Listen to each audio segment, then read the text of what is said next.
Well, good morning, everybody. Today we find ourselves in Mark chapter 7. You know, about 30 years ago, I was speaking to a youth group out in Texas. And the youth pastor had an idea that, because we were going to be talking about not judging people, that he wanted me to dress up like a homeless person, a person that didn't smell good, that didn't look good, and that wasn't hard to do for me back then anyway. But he wanted me to look really disheveled.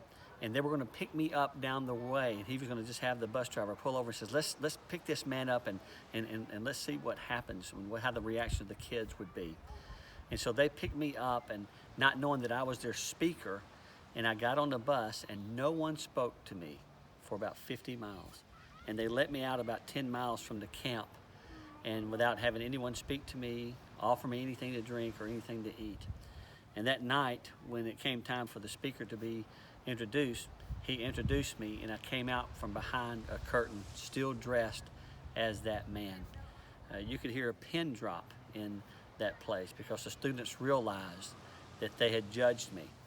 Well, in chapter 7 of Mark, Jesus is doing a little judging because he knows how to judge a book by its cover, because the religious leaders were kind of criticizing Jesus and his followers for not obeying these certain rules. And Jesus just comes back and says, you know what? He goes, you may be looking good on the outside. You may be clean. You may be following all these rules that you make up. But Jesus says, I know you on the inside. You see, your lips say one thing to God, but your heart says another. You know, those kids judged a book by its cover. Jesus can judge a book by its cover. Jesus can judge a person by the outside appearance.